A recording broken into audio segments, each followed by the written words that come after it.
자, 안녕하세요. 민규쌤입니다. 자, 자료 23페이지에 이제 대단원 2단원 들어갈 텐데요. 우리 앞선 단원에서 전 근대 대략 약 6문제 정도 출제되는 부분을 우리가 다뤘습니다. 이 해당 자료는 요 유튜브 영상에 링크 걸어놨으니까 링크에서 다운로드 받으시면 됩니다. 자, 2단원 첫 번째, 이제 흥선대원군과 초기개화정책 이렇게 살펴볼 텐데, 그 전에 일단 초입에 어떤 것들을 우리가 살펴봐야 하는가. 항상 이 단원 맨 앞에 이거 넣어놨습니다. 교육과정에서 어떤 것들을 여러분들이 성취하기를 바라는지 이거 쭉 써놨어요. 그래서 성취 기준이 총 6개가 있고, 오른쪽에 보시면 학습 요소들이 있습니다. 그 중에 특히 이렇게 체크되어 있는 부분들 있죠. 체크되어 있는 부분들 잘 챙겨 보셔야 한다. 특히나 이 흥선대원군이라고 하는 주제에 대내 정책과 대외 정책 구분해서 보통 수업 때 다루는데, 자료에서 대내를 주고 정답에서는 대외를 고르는 이런 형태로 나올 가능성이 높습니다. 이거는 사실상 하나의 학습 요소 주제라고 보시면 돼요. 자, 그리고 강화도 조약이라고 하는 것을 체결하면서 우리가 이제 전통적인 국제 질서에서 벗어나서 근대화된 세계 질서에 편입되는 과정이 쭉 이제 나올 겁니다. 자, 그래서 초기 개화 정책, 그래서 그 개화 정책을 추진하는 개화 세력들, 그리고 그것에 반대하면서 기존의 전통적인 질서를 지키려는 위정척사 운동, 이런 것들도 언급이 될 수가 있습니다. 자, 그리고 이 개화 정책을 추진하는 과정에서 그런 개화 정책에 대한 반발로 들고 일어나는 사건, 이모군란, 그리고 개화 정책을 추진하는 과정에서 드러난 입장 차이, 이런 것들이 정치적 사건으로 비화됩니다. 그것이 갑신정변이라는 것도 있다. 자, 그 이후에도 뭐 동학농민운동이라고 하는 사건, 그리고 갑오개혁, 그리고 독립협회, 그리고 국가주도의 근대화 개혁을 다시 추진하려고 했던 대한제국선포와 광무개혁, 이런 것들도 다룰 거고요. 이제 일제의 침탈 의도가 본격화되면서 국권 피탈 과정, 그리고 그에 대한 저항으로서 나타난 항일의변과 애국개몽운동, 이런 것들도 나타날 수 있습니다. 자, 지금까지 설명한 쭉 여러가지 주제 이렇게 쭉 살펴보면서 그런 과정 속에서 경제적 침탈은 어떤 것들이 있었는지, 그 경제적 침탈 과정에서 드러난 여러가지 조약들도 있고요. 그에 대한 우리 민족의 대응, 이런 것들, 그리고 근대 문물의 소용으로 우리의 삶이 어떻게 변화했는지까지 살펴보면 되겠습니다. 자, 그래서 기출 주제를 쭉 정리를 해봤습니다. 최근 4번의 시험에서 기출을 정리해봤을 때 성취 기준 하나당 하나 나온다, 딱 이렇게 떨어지지는 않습니다. 대략 카테고리화 시켰던 것이 흥선대원군 이런 주제가 하나 나올 가능성이 크고요. 그리고 이제 개화정책, 초기에 강화도 조약을 체결한 이후에 개화정책을 추진하는 과정, 그리고 그 과정에서 일어난 이모군란과 갑신정변, 이런 것들이 또 하나로 나올 수도 있고요. 자, 그리고 이 부분 꼭 나올 것으로 생각되는데, 동학농민운동부터 광무개혁에 이르기까지 이제 근대화를 추진하는 과정에서 나타난 여러가지 개혁 조치들, 그에 대한 반발들, 그리고 여러 혼란들, 이런 것들이 대략 1894년부터 1904년까지 이루어지는 일련의 과정들인데, 요게 물론 요 2023 수능에는 나오지 않았지만 평소에 한 2개씩 보통 나오더라 라고 하는 것을 살펴볼 수가 있습니다. 그리고 그 외에 국권 피탈과 그에 대한 우리의 대응, 노력, 이런 것들이 또 하나의 카테고리화가 될 수 있다. 자, 그래서 지금 가장 처음 보는 건 주제 7, 흥선대원군부터 초기 개화 정책까지입니다. 적게 나오면 한 문제, 많이 나오면 2문제까지도 나올 수가 있습니다. 자, 내용 보시면요, 연표 간단하게 살펴보면 1863년 고종이라고 하는 왕이 즉위한 것을 시작으로 봅니다. 자, 당시 왕은 12살의 어린 인물이었기 때문에 당시 왕의 아버지였던 흥선대원군이 대신 정치를 주도하는 이런 모습들이 나타나더라. 그래서 흥선대원군 집권해서 정치를 주도했던 시기가 약 10여 년입니다. 자, 이 10여 년 동안 대내개혁, 그리고 대외정책, 통상수교 거부정책이라고 하는 거 다룰 거고요. 10년 뒤에는 최익현이라고 하는 인물의 상소를 받고 결국 물러납니다. 자, 이제 왕이 10년이 지났기 때문에 20대 성인이 되었어. 직접 정치를 주도하게 되었다. 자, 그 이후로 이제 대외 정책이 변화하게 됩니다. 본격적으로 우리도 문을 열고 우리도 이제 개혁을 추진하자라고 하는 이 개화 정책을 추진하게 되는 것이죠. 그 시작이 일본의 무력 압박에 의해서 체결된 강화도 조약으로 시작이 됩니다. 조일수호 조규라고 하고요. 그 조약의 체결 과정들도 볼 거고 그 이후에 개화 정책을 추진하는 과정에서 개화 정책에 대한 반발을 품었던 일부 구식군인들이 일으킨 반란 이모군란이라고 하는 거. 그리고 개화 정책을 추진하는 과정에서 이 개화 정책을 추진하는 속도라든지 당시 우리나라에 대한 내정 간섭을 하던 청에 대한 입장 차이로 충돌하는 사건이 발생합니다. 그래서 갑신정변이라고 해요. 요거까지 쭉 살펴보도록 하겠습니다. 자, 1번입니다. 흥선대원의 대내 개혁. 자, 흥선대원이 권력을 잡았던 이 시기 1863년이라는 시기고요. 그 전 보통 19세기 초에는 세도정치라고 하는 이런 정치 운영 형태가 나타나 있었습니다. 자, 그래서 당시 정치 기강은 문란해지고 부정부패가 많았어. 삼정의 문란이라고 하는 것 때문에 백성들이 고통받았습니다. 이것을 고쳐나가기 위해 이런 노력들을 펼쳤다라는 거야. 일단 외척 가문이 주도하는 세도정치 시기 정치 기강이 땅에 떨어졌고 왕권은 굉장히 미약했어. 이걸 강화시키고 고쳐나가야겠다라고 한 것이죠.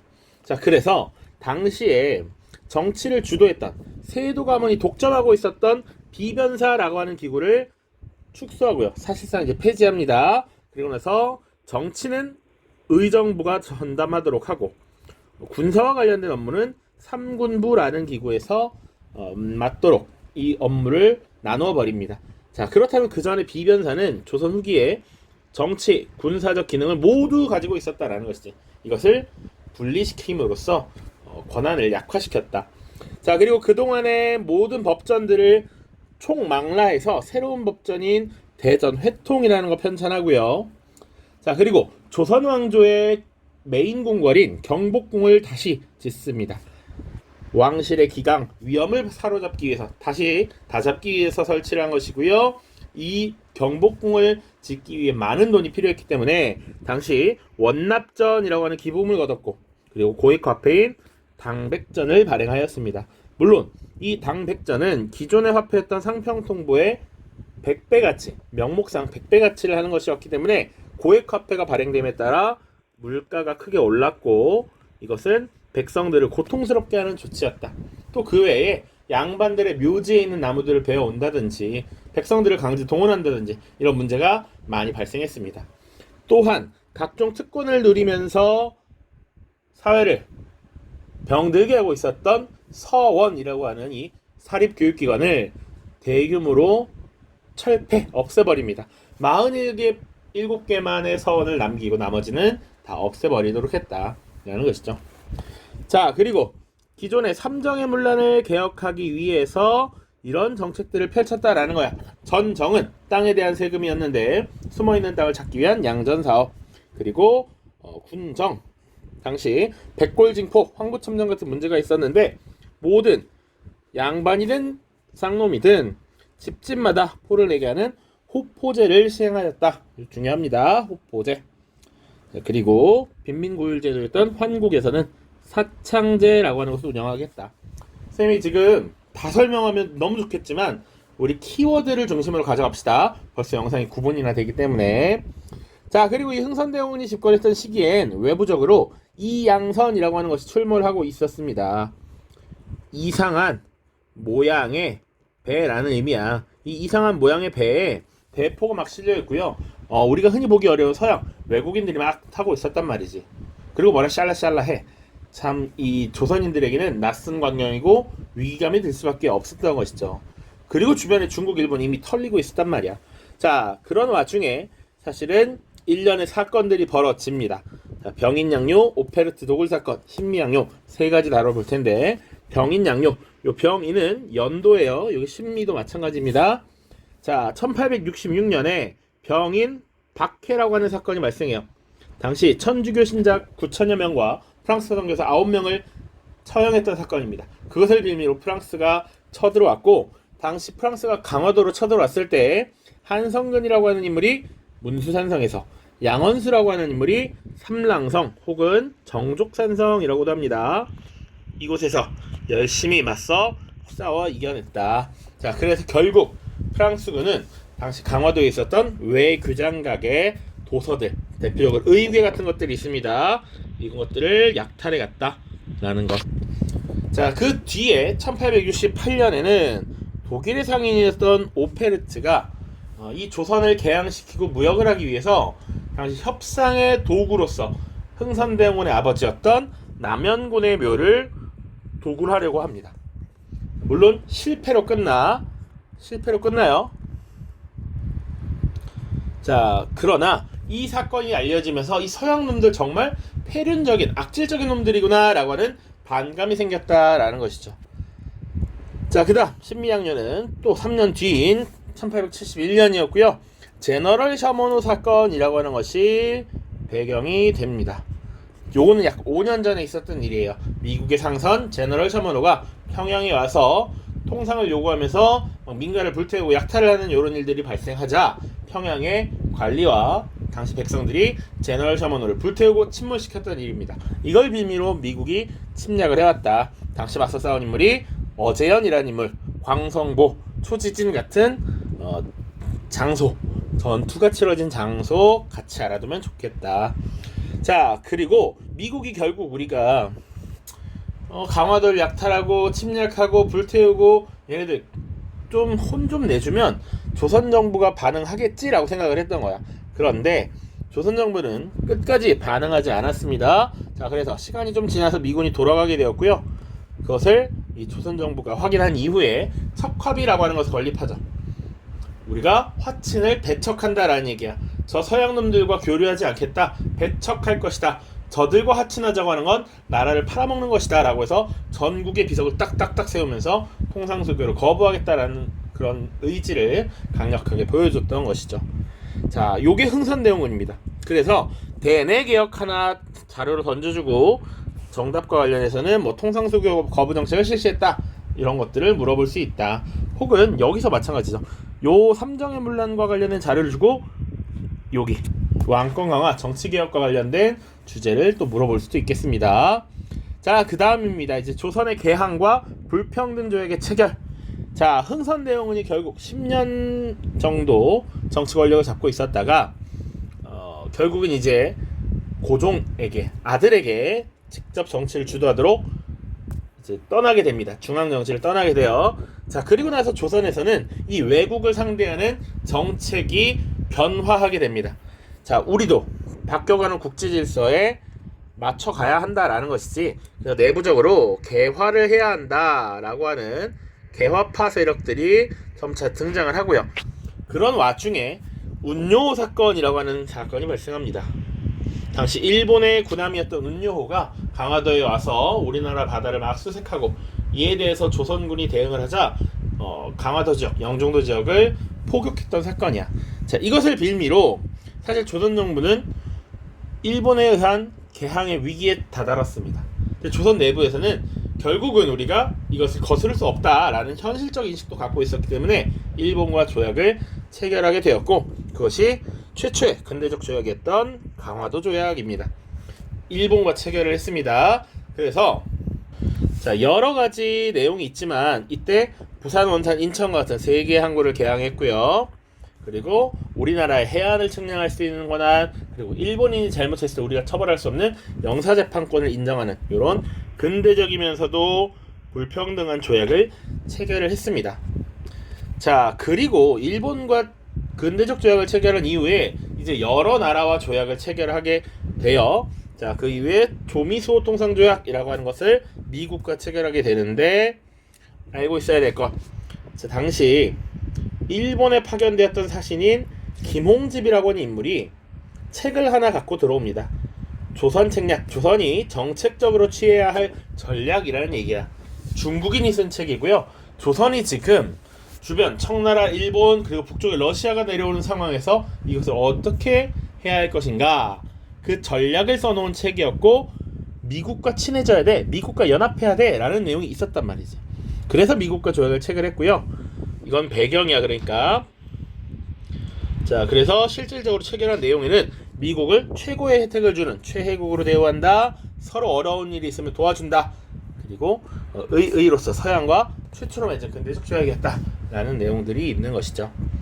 자, 청나라와도 조약을 체결합니다. 이때 1882년 이모군란 이후에 이런 조약을 체결하게 되고요. 청나라 상인들이 내지까지 들어와서 장사를 할 수 있도록 허용했다. 자, 그래서 지금 일본 상인들도, 청나라 상인들도, 그 이후에 서양 상인들도 들어와. 그래서 조선의 경제가 악화되는 이런 모습들이 나타난다라는 것이죠. 조선 상인들, 조선 농민들이 점점 먹고 살기 힘들어지고 나라에 대한 불만이 늘어나고 있더라. 자, 아무튼 지금 여러 조약을 체결하면서 우리도 이제 새로운 국제 질서에 편입되기 시작합니다. 그리고 나름의 개혁 정치를 추진하게 되는 것이죠. 그래서 1880년을 전후로 해서 개화 정책을 추진합니다. 자, 크게 두 가지 정도의 내용을 볼 수 있어요. 하나는 우리가 아직 처음 개화 정책을 추진하는 단계니까 다른 나라는 어떻게 발전하고 있는가를 보는 시찰단 파견입니다. 여러 가지가 있지만 일본에 파견했던 2차 수신사 하나는 기억해두자. 자, 일본에 파견했고요. 1880년 김홍집이라고 하는 인물이 조선 책략을 들어왔다 방금 설명했죠. 그래서 조미소 통상조약을 체결하는데 영향을 미쳤다. 자, 일본에만 보낸 게 아니었다. 청나라의 영선사라고 하는 거 보냈습니다.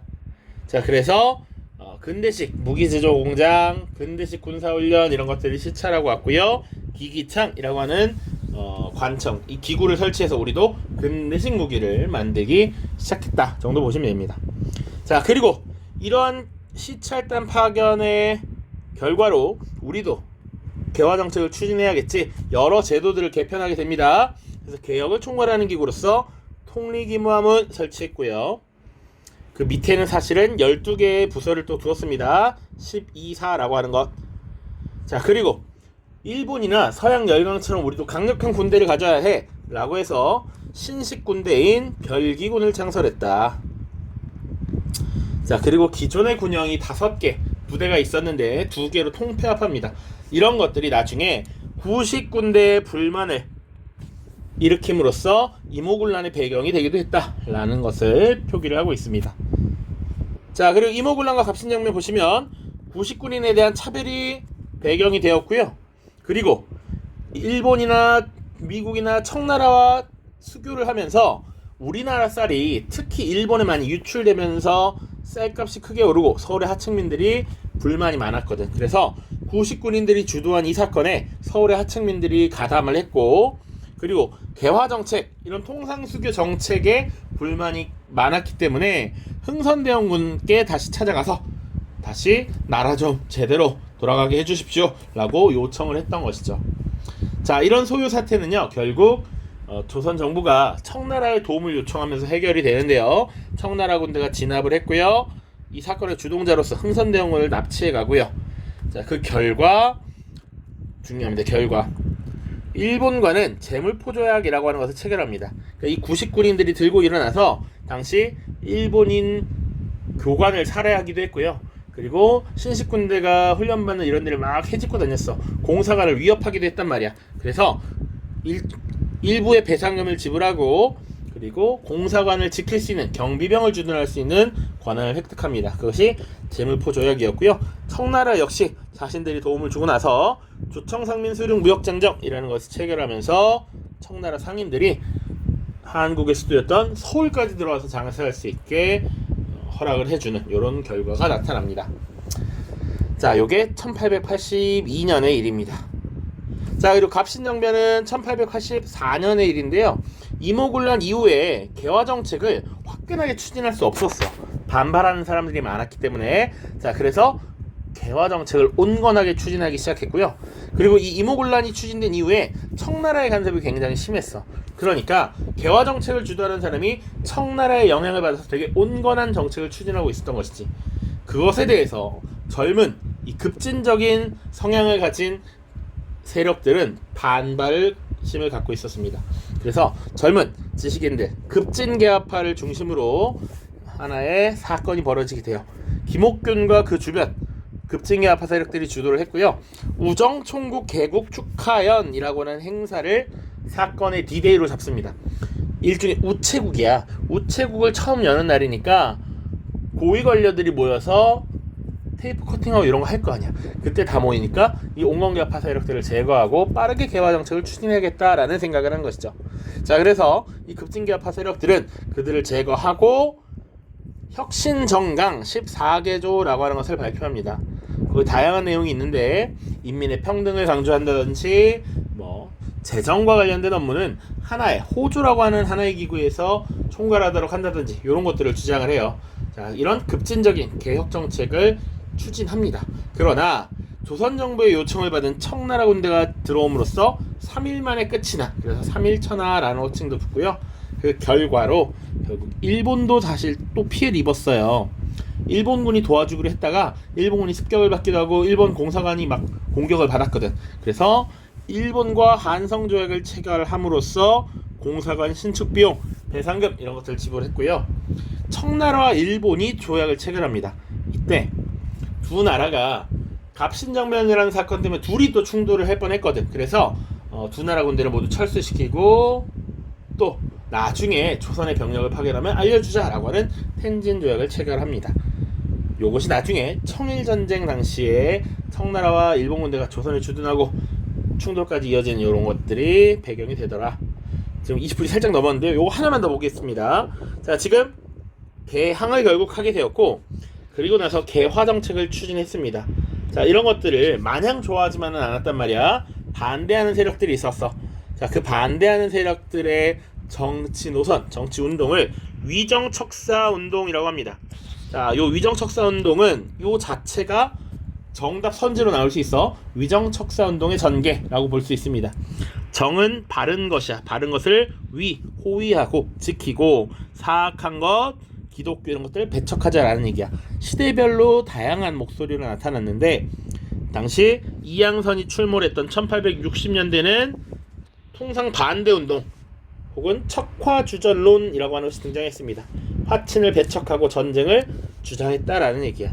그러다가 1870년대가 되면 우리가 결국 일본과 강화도 조약을 체결하면서 개항하게 되죠. 개항 반대였고요. 그리고 외놈들이나 양놈들이나 다르지 않다. 그놈이 그놈이고 똑같은 놈들이다 라고 하는 외양일체론이라는 것들이 등장하게 됐죠. 자, 그리고 본격적인 개화정책을 추진하면서 1880년대에는 개화정책을 반대하기도 했고요.